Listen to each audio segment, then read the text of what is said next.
Hei,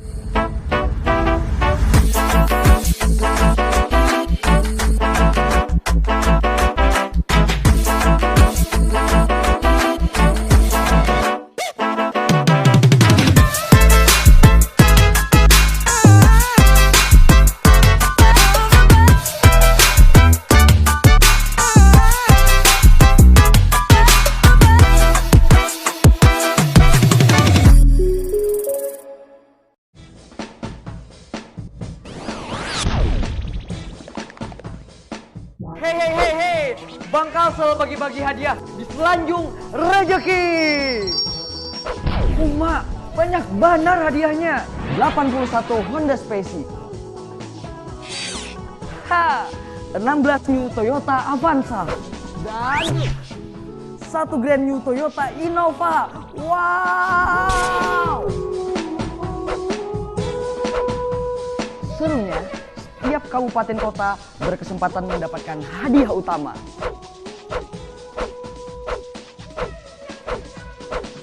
Caranya, buka tabungan dan terus tingkatkan saldo tabungan SIM Pedadan Banua Anda untuk kesempatan menang yang lebih besar. Pengundian dilaksanakan bulan Maret 2013. Bank Kalsel, untuk Banua yang lebih baik.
Ngagetin aja.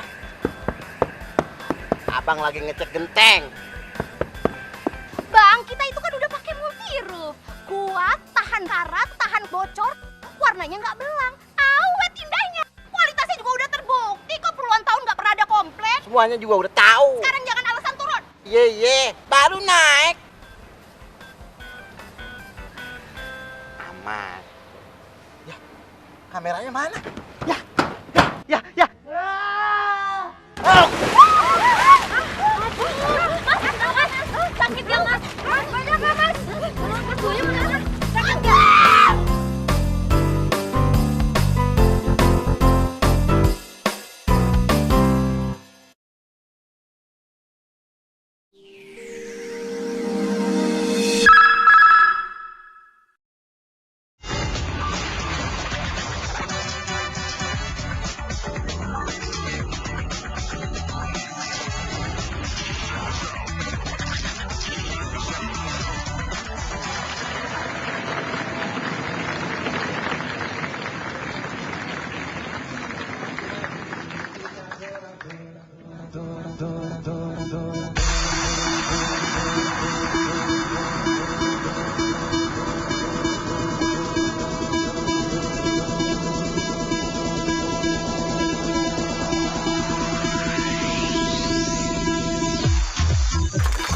DJ Wina.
Ya, hadirin dan pemirsa, inilah program talkshow politik terheboh. Mengadu wawasan dan kecerdasan tokoh-tokoh politik di tanah air. Menjunjung tinggi sportivitas layaknya pertarungan tinju. Inilah Ring Politik.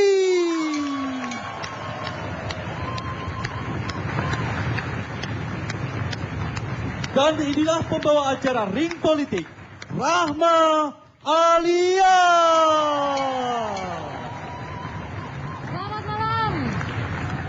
Pemirsa di rumah maupun penonton di studio, kembali Ring Politik hadir pada malam hari ini. Dan seperti biasa, Ring Politik ini akan menghadirkan narasumber atau peserta yang spesial. Karena untuk pertama kalinya kita akan menghadirkan atau menyaksikan bagaimana politisi keturunan Tionghoa akan bertarung di ring politik panas malam hari ini. Dan kita lihat dulu bagaimana pendukung di studio. Ya, sudah panas. Dan sebelum kami panggilkan pesertanya, saya perkenalkan dua panelis ring politik. Malam ini kembali kita hadirkan ke atas ring wakil pemimpin redaksi pemberitaan Antv, Uni Gulfiani Nubi. Selamat malam, selamat malam.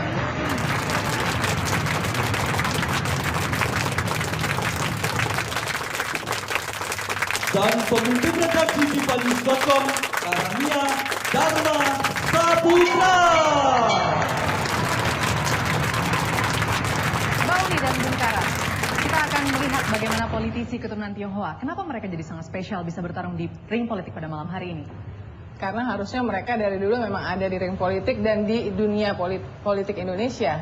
Tapi sekarang kita bisa menyaksikannya untuk pertama kalinya, boleh dicatat ya? Iya. Baik, itulah tadi dua panelis kita dan kini waktunya kita panggilkan 4 peserta ring politik.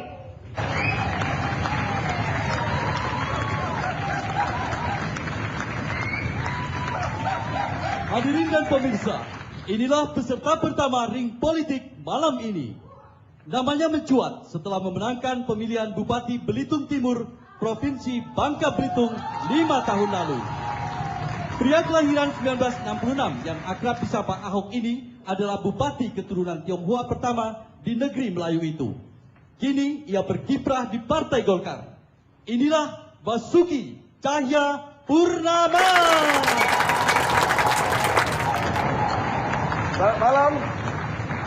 Saya berani tampil di ring politik ini karena saya percaya tidak selamanya orang miskin dilupakan. Jika Anda melihat pria bermata sipit berkampanye untuk sebuah partai berbasis Islam PKB, sudah pasti dialah orangnya. Tak tanggung-tanggung, pria Tionghoa kelahiran 1972 ini adalah Wakil Sekretaris Jenderal DPP PKB sejak 2007. Sosoknya pun menjadi unik di tengah partainya kaum Nahdliyin itu. Inilah Daniel Johan. Selamat malam pemirsa, saya berani tampil di ring politik karena rakyat harus menang dan berdaulat.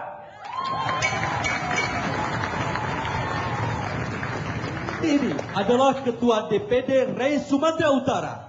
Pria 38 tahun ini adalah satu-satunya kader dari Tionghoa yang maju ke DPR RI. Cita-citanya mengubah mitos bahwa etnis Tionghoa hanya tertarik pada bidang ekonomi. Kini katanya, giliran Tionghoa asal Sumatera Utara yang berkiprah. Inilah kader Partai Amanat Nasional, Rusmin Lawi.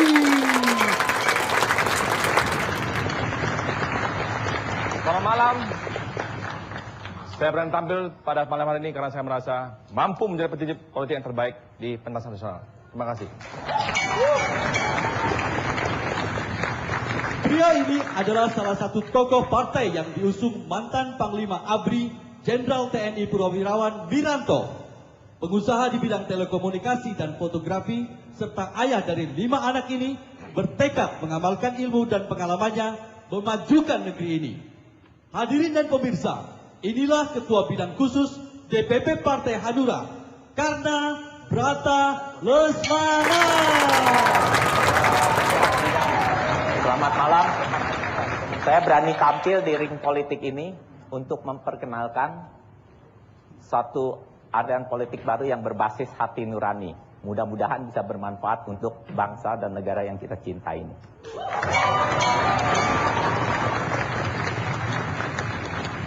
Nah, itulah 4 peserta. Kita harus menghargai keberanian mereka. Sudah mau tampil di ring politik pada malam hari ini. Tapi apakah Anda ngerasa grogi atau ngeri?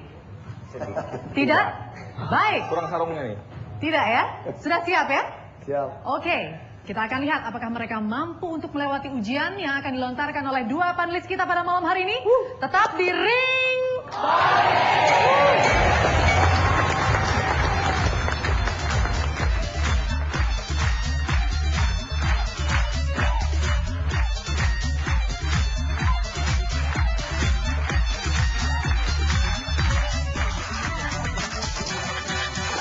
Program terbaru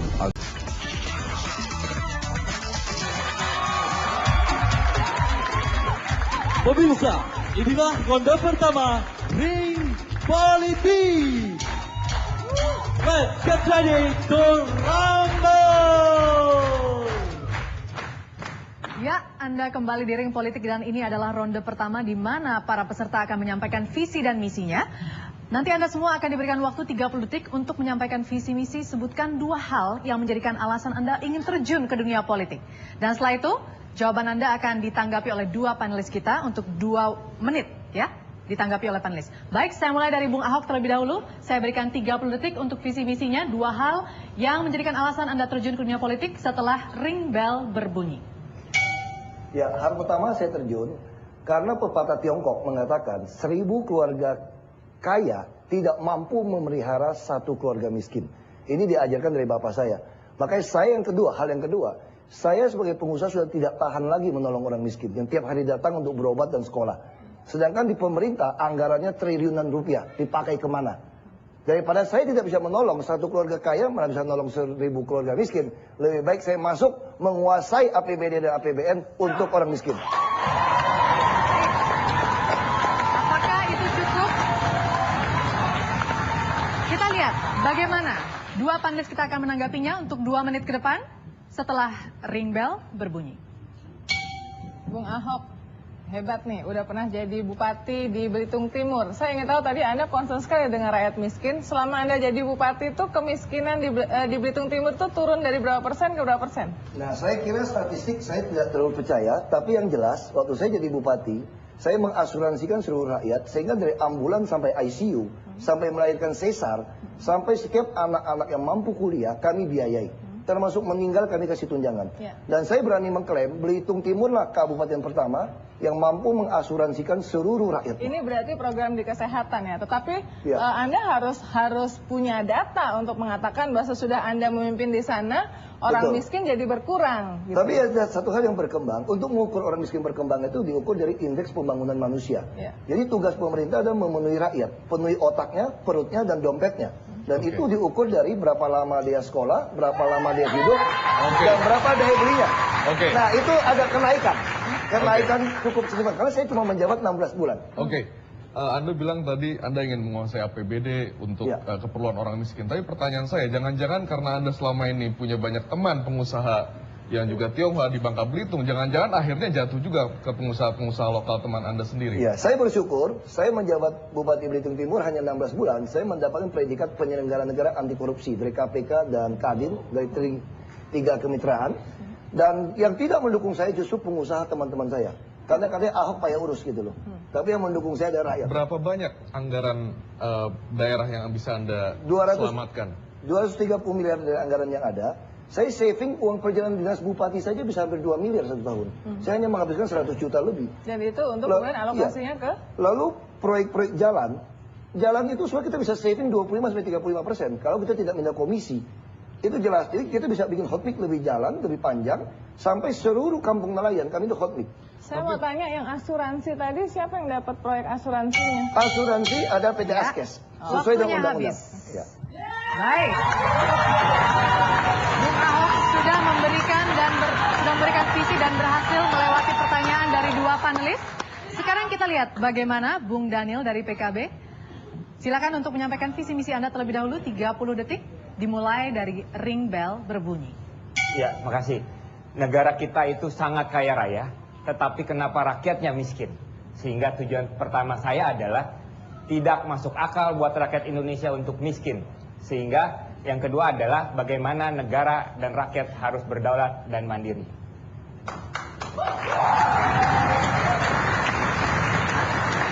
Ya, langsung saja saya berikan kesempatan untuk dua panelis menanggapi. Pertanyaan saya, tadi Anda mengatakan bagaimana itu? Kan tadi ada bagaimana membuat rakyat sejahtera. Justru saya ingin tahu jawabannya bagaimana itu. Jangan bertanya doang dong politisi, kasih jawaban. Yang pertama adalah begitu banyak kekayaan negara dikuasai oleh asing. 90% migas itu semuanya dikuasai asing termasuk. Jadi apa yang harus Anda akan lakukan? Kita mau tidak mau untuk menyelamatkan anggaran negara, memperbesar pendapatan, kita harus melakukan renegosiasi seluruh kontrak karya. Itu sama kayak program partai lain tuh. Apa yang spesifik dari pikiran dari Anda? Ayo, saya ngelihat selama kampanye ini banyak partai-partai kayak gitu tuh programnya. Ya, saya semakin senang. Semakin banyak partai yang memiliki kesadaran tersebut, berarti kita semakin mempunyai kekuatan di parlemen untuk melakukan perubahan dan perbaikan. Tapi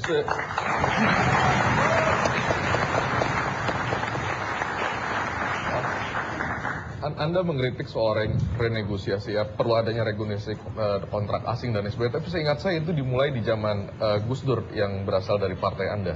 Tanggapan Anda sendiri? Ya, justru karena keberanian Gus Dur, karena di dalam pemerintahan Gus Dur lah untuk pertama kali kekuatan mafia Berkeley bisa tergusur. Tetapi karena itu pula Gus Dur hanya berkuasa selama 2 tahun. Tetapi banyak yang dilakukan oleh Gus Dur. Gaji pegawai negeri sipil, gaji buruh meningkat pada saat PKB berkuasa. Warga Tionghoa bisa merdeka melakukan perayaan Imlek pada saat Gus Dur berkuasa. Jadi itulah resiko yang harus ditanggung oleh PKB, resiko yang harus ditanggung Gus Dur karena komitmennya terhadap rakyat dan kesejahteraan masyarakat dan kemandirian sebagai bangsa. Apa sih prestasi terbesar Gus Dur untuk soal meningkatkan kesejahteraan rakyat? Saya ingin tahu dari menurut Anda. Ya, silakan nanya pegawai negeri sipil, silakan nanya para guru, silakan nanya para nelayan, karena pada saat Gus Dur berkuasa lah gaji mereka meningkat 2 kali lebih besar daripada sebelumnya. Ya, ring bell berbunyi artinya waktunya habis. Untuk tanggapan dari panelis, 2 peserta sudah berhasil melalui ronde pertama. Bagaimana dengan 2 peserta lainnya dari PAN dan dari Hanura? Kita lihat di ronde berikutnya, ring politik.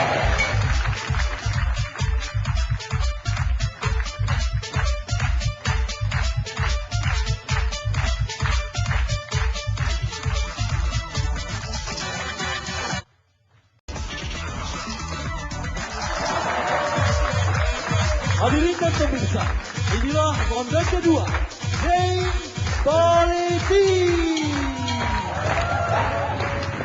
Di ronde kedua ini masih sama penyampaian visi misi. Tadi sudah 2 peserta kita berikan kesempatan dan masih ada 2 lagi. Untuk itu kesempatan yang saat ini saya berikan kepada Bung Ruswin dari PAN. Waktunya 30 detik untuk memberikan kepada kita alasan, 2 alasan mengapa Anda mau terjun ke politik. Dimulai setelah ring bell berbunyi. Persoalan bangsa ini terlalu pelik, sehingga menurut saya butuh kader-kader baru yang punya semangat idealisme yang baru untuk bisa menggantikan orang-orang yang selama ini berkuasa hanya untuk kepentingan sendiri, agar bangsa ini bisa ke depannya bisa lebih maju. Dari segala komponen bangsa, kader-kader harus kita munculkan. Yang kedua adalah, saya selama ini sudah terlalu lelah berjuang di luar sistem, di asosiasi usaha, tapi saya pikir sudah saatnya kita harus masuk sistem agar benar-benar bisa terserap anggarannya. Selesai untuk penyampaian visi misi. Langsung ditanggapi 2 panelis mulai dari ring bell berbunyi. Oke, Bu Rusmin, latar belakang Anda adalah pengusaha di bidang real estate. Ya. Saya kira sistem atau komposisi perumahan kita merupakan salah satu persoalan terbesar dari hubungan antara etnis Tionghoa dengan katakanlah quote-unquote etnis pribumi. Di mana begitu tersekat-sekat, apa program Anda untuk mengatasi supaya ini bisa menjadi lebih cair? Saya di dapil saya di Sumut, itu ada sekitar, kita masih kekurangan sekitar 400.000 rumah sederhana sehat. Itu tidak bisa terserap dengan baik karena birokrasinya memang sangat parah. Izinnya luar biasa ini ya, mahalnya. Hanya untuk bangun rumah seharga 55 juta. Nah, ini yang membuat saya merasa kampanye untuk masuk. Karena apa? Karena susah bicara bupati wali kotanya. Karena izin umum. Ini mungkin tadi yang ditanyakan oleh Karania adalah bagaimana membuat semacam kecurigaan yang selama ini terjadi antara kelompok etnis Tionghoa yang biasanya tinggal di rumah-rumah yang menengah ke atas itu bisa juga berdekatan tinggal dengan kelompok etnis pribumi, pegawai negeri, siapapun dia yang selama ini justru ada jarak. Apakah Anda punya program khusus untuk membuat mereka bisa berbaur bersama, katakanlah dari sudut pandang perumahan? Ya, untuk itu memang konsep 136 itu harus bangun kembali. Atau sebenarnya subsidi. Bagi yang mau bangun kondo, dia harus bangun tsunami. Tapi kan kita tahu bahwa konsep 136 jalan karena ya pengusaha-pengusaha seperti Anda sendiri yang memainkan itu, sehingga itu tidak bisa berjalan. Lalu apa yang bisa Anda janjikan untuk ini bisa berjalan? Iya, untuk itu saya berani tampil sebagai ketua DPD RI pertama ya, dari Jakarta Sokpa, bahwa kita gerakan yang namanya pembangunan rumah rakyat tanpa mengenal lapisan, karena kita masih butuh sekitar 79.000 untuk PNS saja, Pak. Jadi masih banyak sekali. Ini di Sumatera Utara saja? Iya, itu sangat parah kondisinya. Jadi ini punya multi efek yang luar biasa. Kenapa? Karena satu industri perumahan bisa menghidupi sekitar hampir 94 jenis industri. Baik. Terus waktu dengan ring bell berbunyi. Sekarang tinggal Anda, Bung Karna, jangan terlalu tegang. Ya, waktunya 30 detik untuk menyampaikan dua hal mengapa Anda ingin terjun ke dunia politik mulai dari ring bell berbunyi. Baik, saya ingin tampil ke satu, saya lihat begitu lama kita selama ini ada negara ini dengan partai-partai politik lama dan ternyata negara ini tidak maju atau dalam arti kata dibandingkan dengan negara-negara lain yang kekayaan alam jauh lebih miskin tapi kita ternyata tertinggal. Kedua, saya lihat juga banyak politisi kita itu ya berjuang itu dalam rangka pemilu aja, habis itu mereka meninggalkan nanti konstituennya gitu. Udah pengalaman ya? Itu yang saya lihat. Itu yang saya lihat. Oh, sayang sekali. Sudah habis waktunya. Kalau begitu langsung panelis 2 menit untuk menanggapi dimulai dari ring bell berbunyi. Saya coba pengen yang konkretnya aja Pak, karena tadi kan itu semua kecewa, ini, itu. Tapi sebenarnya Anda punya suatu pembaruan atau terobosan yang konkret nggak nih untuk memperbaiki situasi? Ya sebenarnya menurut saya yang terpenting dalam suatu negara itu yaitu pemerintahan yang bersih.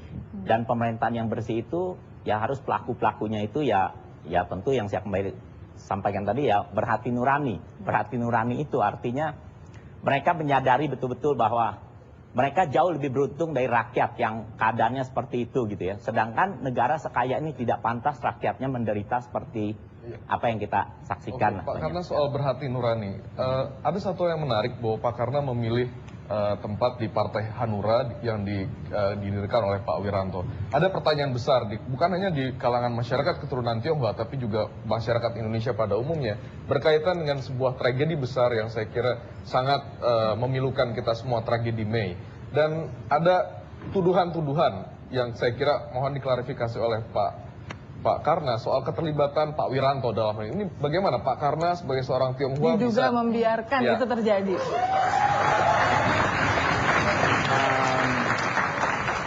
Baik ya, saya rasa terus terang saya sebagai warga Tionghoa, saya tidak akan rela atau dalam arti kata membiarkan apabila dalam arti kata saya tahu Pak Wiranto terlibat dalam masalah Mei itu. Lalu saya bisa bergaul dengan orang seperti yang terlibat itu. Tapi jelas, menurut saya kenal Pak Wiranto memang sudah lama 13 tahun dan saya waktu Mei tanggal 13 dan 14 itu saya ada di Jakarta dan saya lihat terus terang situasi waktu itu menurut saya korban yang terjadi di Indonesia saya rasa bukan hanya tanggung jawab Pak Wiranto. Menurut saya itu tanggung jawab kita semua bersama. Siapa dong? Kan ya, Pak Wiranto Panglima ABRI. Justru menurut saya kalau diambil sebentar 30 second lagi ditambah boleh ini. Tapi pendek saja ya, karena menurut saya kalau waktu itu justru Pak Wiranto tidak bijaksana, korban akan sangat-sangat banyak gitu. Itu yang bisa kita lihat. Mungkin kejadian tahun 65 saya nggak tahu, saya masih kecil, tapi saya baca itu terjadi pergantian rezim itu berapa juta orang menjadi korban gitu. Jadi untung ada Pak Wiranto ya. Menurut saya seperti itu. Baik, mereka sudah mulai santai, sudah berhasil melewati ronde pertama, tapi jangan terlalu santai dulu, masih ada ronde-ronde lainnya. Dan pemirsa, apakah mereka mampu untuk melewatinya? Saksikan terus Ring.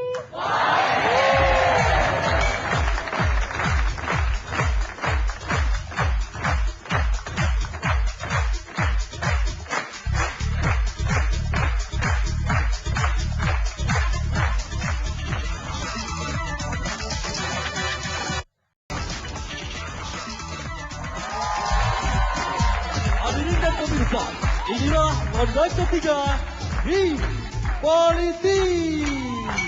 Ya, terima kasih Anda masih di Ring Politik dan ini adalah saatnya untuk kita melihat bagaimana para peserta ini merespons jawaban yang nanti akan dilontarkan atau pertanyaan yang akan dilontarkan oleh dua panelis. Anda boleh berlomba untuk menjawab siapa saja atau boleh tidak setuju dengan jawaban lawan Anda. Baik, ada waktu 4 menit, kita mulai ketika ring bell berbunyi. Ya, saya ingin dulu waktu Orde Baru, pengusaha keturunan itu katanya jumlahnya 3%, tetapi menguasai 70% dari kekayaan. Jadi kekayaan masyarakat. Kemudian ada muncul ide supaya ada affirmative action, keberpihakan untuk pengusaha pribumi. Sesudah reformasi, ketika Anda sekarang sudah ada 100 orang yang menjadi caleg, ya, masuk ke politik, ada euforia katanya. Anda setuju nggak kalau ada kebijakan keberpihakan kepada pengusaha pribumi itu? Affirmative action itu. Silakan, siapa yang mau menjawab? Kalau saya tidak setuju sama sekali. Kenapa? Karena seluruh negara yang didirikan, semua warga negara punya hak yang sama. Persoalannya justru pemerintah yang ngaco, saya bilang. Kenapa masih ada BPN? Undang-undang otonomi daerah mengatakan bahwa tanah itu ada urusan daerah. Kalau mau bikin rakyat kaya itu gampang kok. Seperti prinsip huruf Cina, kalau mau hoki itu ada punya lahan, punya tanah. Kenapa tidak semua rakyat dikasih tanah hak milik saja gitu loh? Nggak usah bayar, 6.000 reges kok. Kok tiap tahun bayar sertifikat. Itu lebih penting. Dan yang lainnya silakan. Bank juga harus kurangin bunganya gitu. Nggak banyak persoalan struktural itu yang membuat kita semua menjadi korban.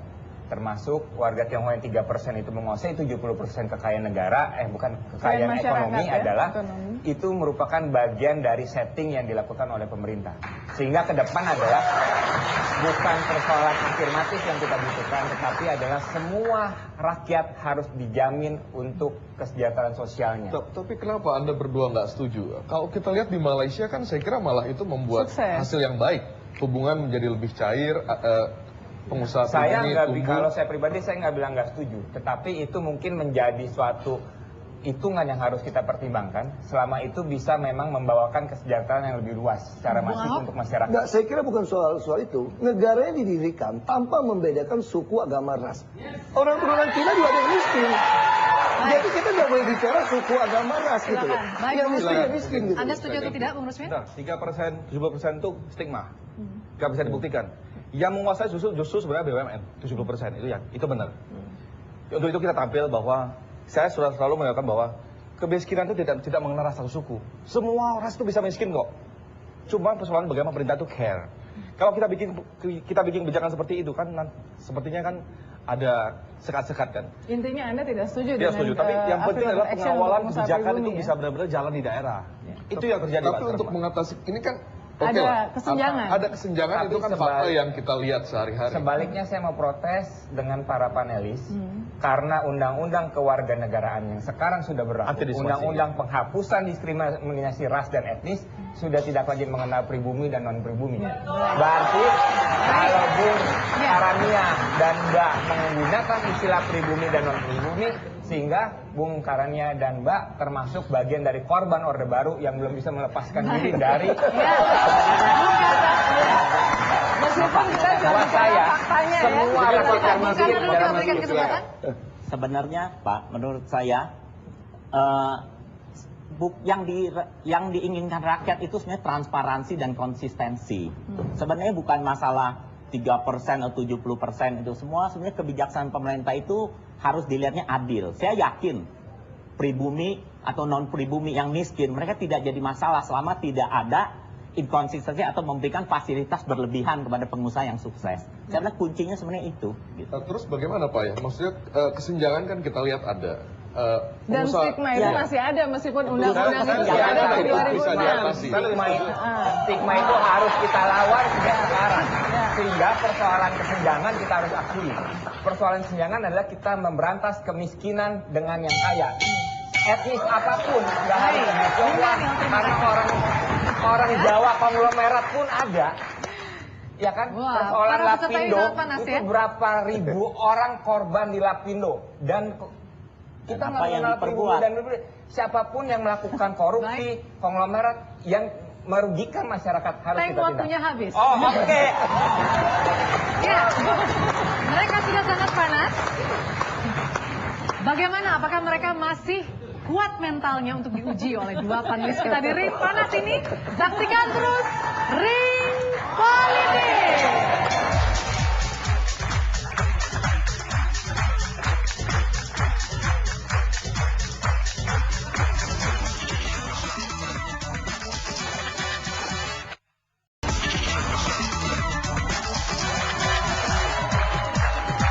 Hadirin dan pemirsa, inilah ronde keempat Ring Politik. Ya, di ronde keempat ini kita masih akan melihat bagaimana para peserta menjawab sebuah isu yang akan dilontarkan oleh dua panelis. Baik, ada waktu 4 menit nanti untuk menjawab atau kalau Anda tidak setuju juga boleh ya. Baik, saya berikan waktu panelis untuk pertanyaannya setelah ring bell berbunyi. Soal stigma tadi, saya kira stigma ini tidak muncul begitu saja. Salah satu yang mengentalkan stigma ini adalah kasus BLBI. Bantuan likuiditas Bank Indonesia. Bank Indonesia. Saya kira ada tidak semuanya dari pengusaha keturunan Tionghoa, tapi adalah fakta yang tidak terbantahkan bahwa sebagian besar yang bertanggung jawab untuk hal itu adalah pengusaha keturunan Tionghoa. Saya ingin mulai dari Pak Karna. Pak Karna, bagaimana politisi-politisi keturunan Tionghoa bisa mengatasi persoalan ini, bisa menangkap mereka dan mengembalikan uang negara yang telah dilarikan ke luar negeri? Membujuk bukan nangkap polisi. Terus terang menurut saya itu tanggung jawab pemerintah ya. Jadi dari pemerintahan terus terang waktu itu dari Pak Habibie jatuhnya Pak Harto sehingga timbul yang BLBI. Terus Pak Habibie waktu awal waktu masih masalah politik, lalu Gus Dur yang saya anggap gagal, Megawati gagal, dan yang sekarang juga ya masalah BLBI saya anggap gagal.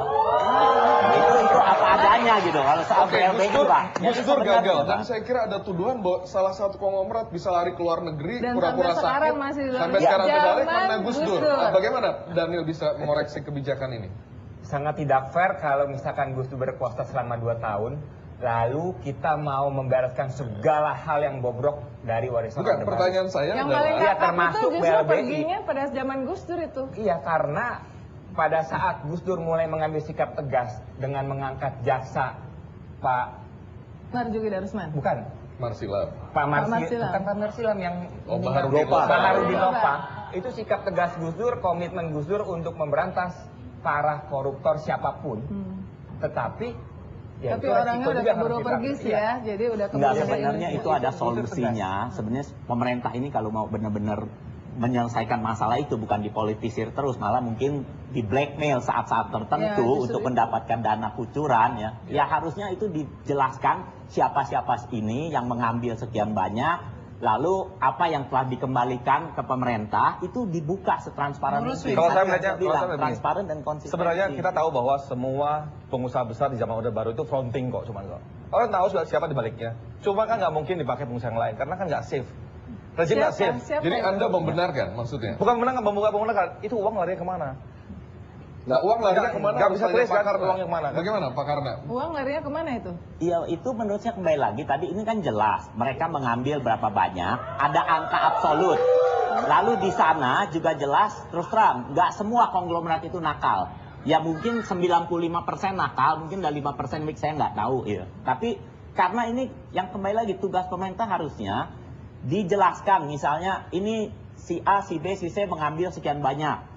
Tapi memberikan kembali sekian, dijelaskan gitu apa aja yang sudah dikembalikan, dan ini transparan. Lalu pemerintah mengambil mungkin satu kebijaksanaan. Mereka yang kurang bayar 50%, hukumannya sekian, mungkin kalau perlu hukuman mati lah. Atau misalnya, atau 20 tahun gitu. Ya, jujur, dibuka. Supaya ada rasa keadilan benar di masyarakat gitu loh. Nggak gini, kalau menurut saya hukuman mati sah-sah saja. Sekarang berani tidak pemerintah keluarkan undang-undang pembuktian terbalik. Itu yang lebih penting gitu loh. Jadi lu jangan korupsi ke Bank Piri. Sekarang gini aja. Ini jangan pemerintah terus dong. Anda berani nggak? Berani, saya berani. Saya katakan. Kalau saya presiden, saya bilang, siapapun mau jadi bupati, wali kota, gubernur, tanda tangan dulu. Anda berani buktikan harta kamu sampai mati sampai balik. Baru gampang nangkapnya. Kenapa BLBI jadi perasa? Setuju. Karena itu yang saya bilang sebenarnya pejabat ini harus transparan, apalagi sekarang ini. Mungkin ada kontrak politik dari calon menteri, presiden, semua bupati, semua. Berapa sih harta kekayaannya? Setelah dia selesai siap Yang diaudit dua di tengah, dan silakan. mungkin Ya. keluarga terdekatnya pun dibuka gitu loh. Itu harusnya. Karena harus berhati nurani. Itu intinya gitu loh. Ya, nurani Anda sama nurani kita kan beda.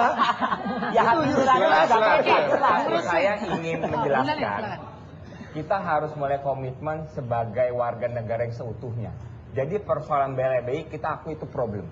Tetapi cara berpikir kita nggak boleh etnis per etnis. Karena persoalan korupsi semua Oke, dilakukan. jangan per etnis, tapi ada fakta itu apa yang akan Anda lakukan kalau Anda masuk Jadi DPR? siapapun, etnis manapun, selama dia korupsi, kita harus tindak dengan tegas. Oke, tapi apa yang akan Anda Ya, lakukan? undang-undang pembuktian terbalik menjadi sangat Oke, penting jadi yang harus pembuktian terbalik. Anda, Pan? Makanya kami berani tampil karena memang kami sadar bahwa komunikasi politik harus dibangun.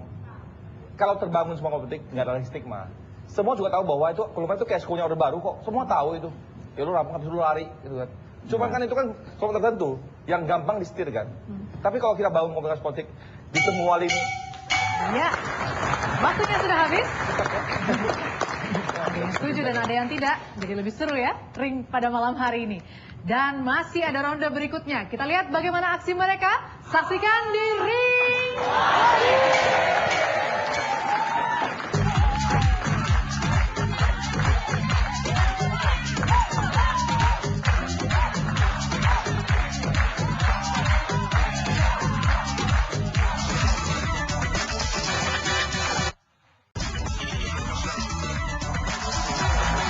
Hadirin dan pemirsa, inilah ronde kelima Ring Politik. Ya, kita sampai di ronde kelima dan ini adalah ronde terakhir. Kita masih akan melanjutkan lagi tadi isu dilontarkan oleh panelis dan karena waktunya sepertinya kurang ya 4 menit. Jadi saya tambah 5 menit sekarang ya. Baik, kita mulai. Panelis sudah siap ya? Kita mulai saat ring bell berbunyi. Ini harus menggunakan istilah politisi keturunan Tionghoa itu mulai masuk dengan agak bebas, keran politik terbuka sudah reformasi ya, zaman Gus Dur. Kemudian Presiden SBY juga mengakui Konghucu sebagai agama, jadi udah mulai bagus. Dan katanya pemilu 2009 ini adalah salah satu yang, ya ini 100 orang tercatat sebagai caleg dari keturunan etnis Tionghoa.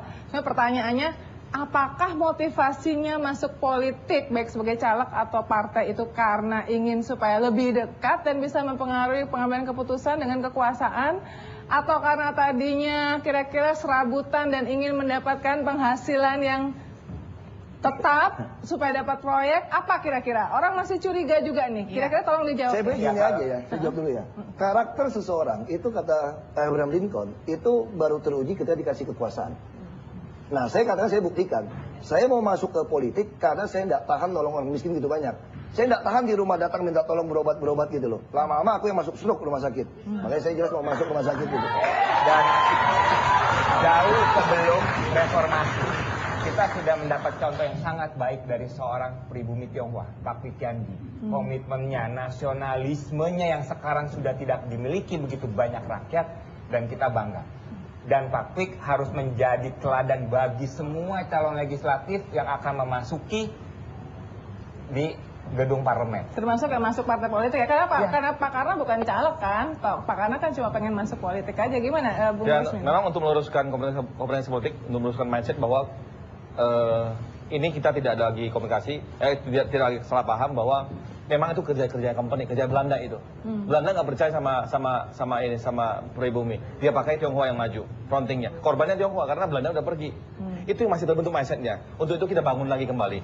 Salah satunya adalah kita harus masuk dalam sistem. Jelaskan bahwa musuh kita kemiskinan. Urusan kita perut nih soal ceritanya, bukan yang lain. Bung Karno, Ya apakah mungkin musuh Anda juga kemiskinan? intinya gini, ya jelas itu isu paling penting dan utama menurut saya. Dan kalau bisa kembali kita jangan nengok ke belakang terus. Tadi saya sependapat, saya setuju sekali bahwa Pak Kwi Kian Gi ini tokoh yang harus kita banggakan sebagai orang Tionghoa ya.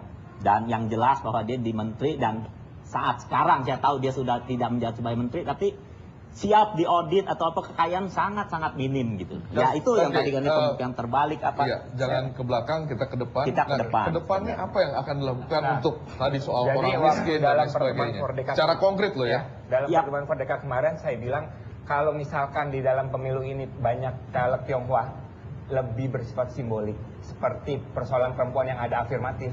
Ke depan kita harus bekerja keras, substantif, sehingga semua kader politik Konkretnya apa itu, Nil? dia harus punya visi kerakyatan yang jelas.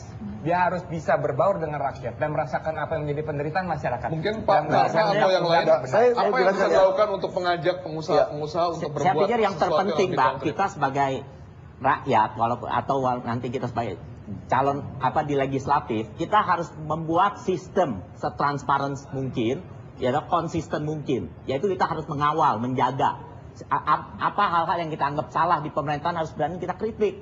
Jangan kita ragu, itu konkretnya kuncinya gampang, gitu. Pak. Konkretnya saya katakan, pemerintah harus kasih hak milik sertifikat pada seluruh rakyat. Termasuk kalau Golkar nanti Itu pemerintah stimulus. ya? Iya, kalau Termasuk Golkar pemerintah harusnya seperti itu. Kalau seandainya Golkar tidak begitu, apa yang Anda lakukan? Pindah partai lain? Tidak pindah partai lain, kita bikin partai lokal aja. Kita ngajuin ke MK gitu loh. Tapi partai bohongin kita dong. Ya Golkar udah berkuasa sekian lama. Enggak. Toh itu nggak dijalankan. Saya mau jelaskan, Golkar dulu adalah milik Pak Harto. Tapi sekarang seluruh Indonesia, partai yang paling terbuka adalah Golkar. Makanya, saya kenapa masuk Golkar? Satu-satunya kesempatan Tionghoa bisa jadi presiden cuma ada di partai Golkar. Makanya saya mau jadi presiden, Pak. Ya, terus terang, Pak.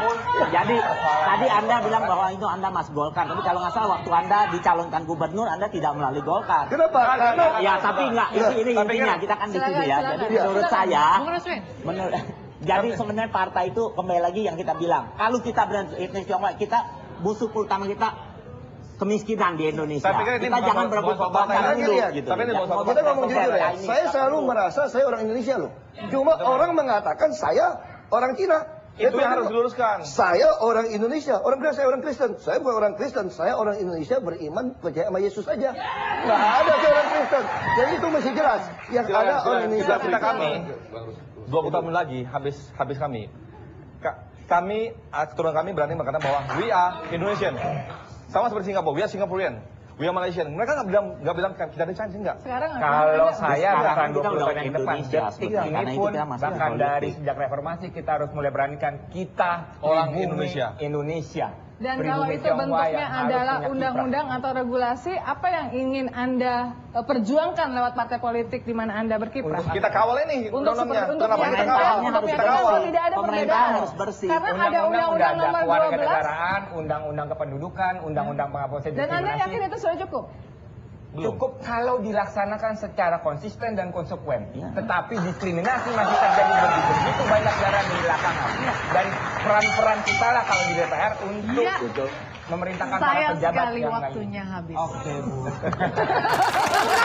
Untuk semua peserta kita ini, mereka sudah berhasil melalui ronde-ronde yang ada di ring politik pada malam hari ini, dan sengaja kami tidak menentukan siapa pemenangnya, tapi Anda bisa menentukan siapa pemenangnya di antara 4 peserta pada malam hari ini. Ya, dan pada akhirnya terima kasih Anda semua sudah berani hadir di ring politik. Terima kasih 2 panelis, dan tentu saja terima kasih untuk semua pendukung peserta pada malam hari ini. Jangan lupa saksikan ring politik berikutnya, tentunya dengan peserta yang tidak kalah serunya. Saya Rahmalia, sampai jumpa.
Okay team, let's get started. Mug and Scoop prepare the ground, whilst Rolly, Scratch and Dizzy start the foundations. Great work team! Lofty and Scoop help fix the museum. Can we fix it? Yes we can! Bob the